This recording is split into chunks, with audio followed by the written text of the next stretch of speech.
Hello and welcome to one of our interview sessions where we interview our faculties from the informatic department. Today with us we have one of our professors. Let's meet him. Hello, Professor. Hello. Would you like to introduce yourself to our viewers and tell us something about your research group? Well, my name is Klaus Torowski. I'm a professor for business informatics, and I'm also the head of the SAP University Competence Center here in Magdeburg. And we are researching in the area of very large business application systems. We are also acting as a professional cloud service provider. So we say we do education as a service. This is what the SAP University Competence Center does. Thank you. Today we are going to discuss about the course Very Large Business Application System Architecture, which our professor is heading. Let's know about the course from him. So can you please tell us something about the course? How is it? Yes. So as you said, it's the course's name is Very Large Business Applications, double stop system architectures. And this is what the lecture is about. So we are first looking on what system architects are doing and application architects. So we explain what the differences are between system and application architects. And later on, we step right into the topic and look on software architecture and system architecture. So we first explain what component-based and modular systems are. Then we look on real systems like the SAP system and its architecture. And later on, we come to typical design patterns from a system perspective or from an architectural perspective. And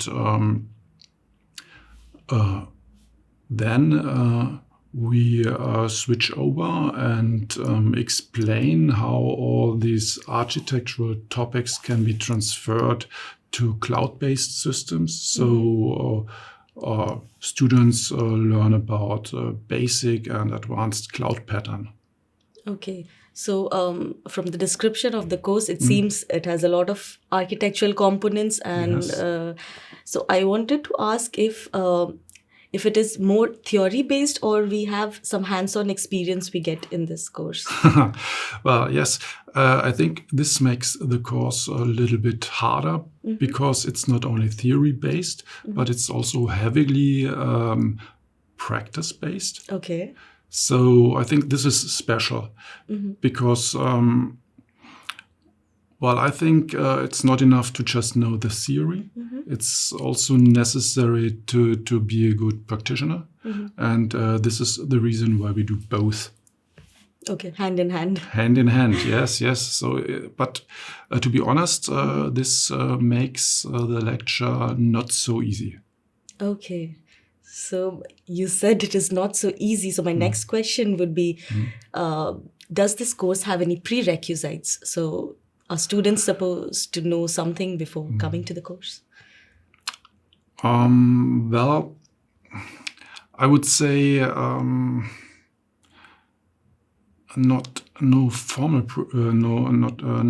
prerequisites, but it would be good to have a good understanding about software, to know how to program, for example. Okay. And it would also be good and very helpful to know about operating systems. Okay. For example, to know how Linux works, and it would also be beneficial to know how to know about scripting. Okay. Batch scripting, for example, scripting that you do at an operating system level, and the lecture will also encompass virtualization. This will be very important because there is no cloud operations management, no cloud architecture without virtualization. So if a student had heard before this, had heard about this before, it would be great. Okay, but there are no formal prerequisites, No. but it will be good if they have knowledge about something. Okay. And what are the subsequent courses that a student can take after they finish this, or projects maybe? This course actually stands for itself. So I think it really prepares well for doing a master thesis afterwards. Okay. Or specific student project. And I think it's also a very good starting point for working afterwards, for going to practice. Okay, so yeah, it seems like a self-contained. So you said about master thesis. Do you offer or supervise a master thesis? And if somebody who takes up this course, is it helpful to them that they do a thesis under you? Yes. Of course, it's very helpful. Okay. It's very, very helpful because we are really researching in advanced topics that are related to cloud, to applications running on the cloud, and to issues that are related to cloud operations management. And for this, it's very, very important to have really hands-on experiences. Okay, that's good And this to know. is what you get in this course. Yeah. Okay. So I would go to the job prospects of this course. You said once a student has completed this course, he's ready to go into the market. So what are the different IT fields or corporate jobs that a student can really look forward?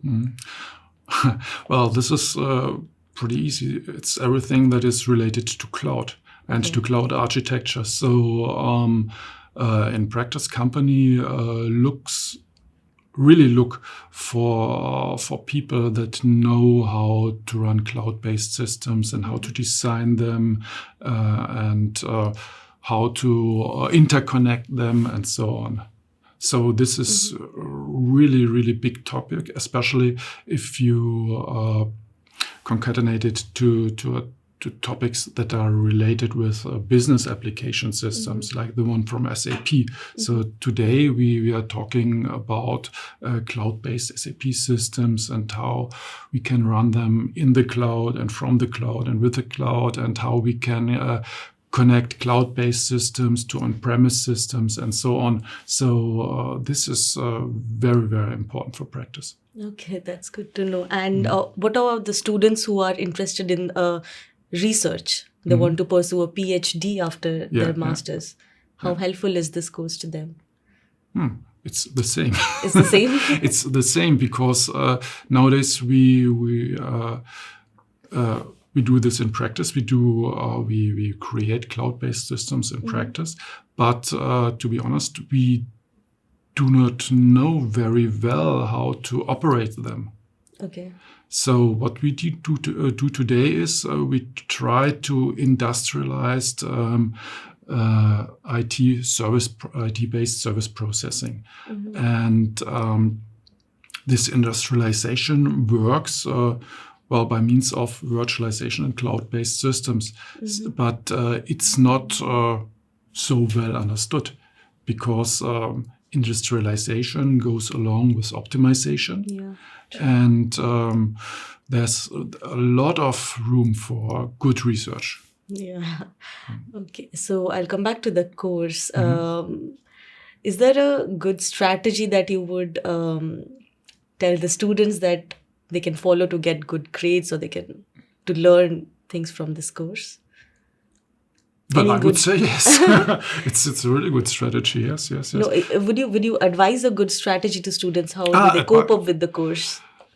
Okay, good. Well, as I said, it's the course itself. It's not so easy. So it would be a very good idea to attend each and every lesson and to attend each and every exercise.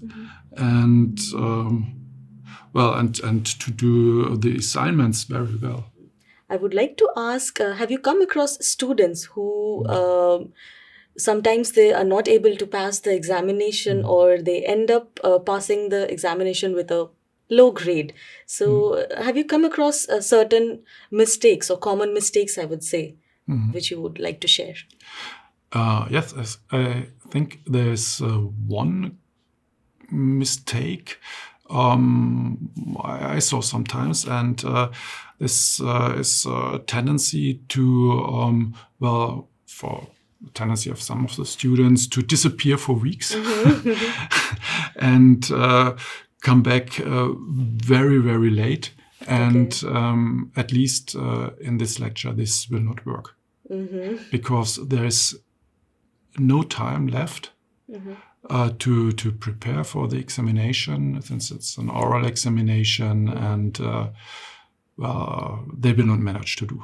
Okay, so it's a good practice to attend the lectures and the Übungs and that go hand in hand. Yes, and to do the assignments and just to stay there and work continuously. So well, it's a master lecture, and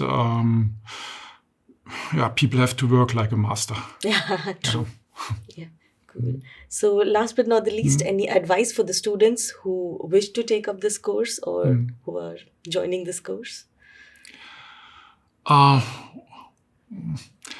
Yeah, as I said before, I think it would be helpful to have some software development experiences and some experiences with running systems.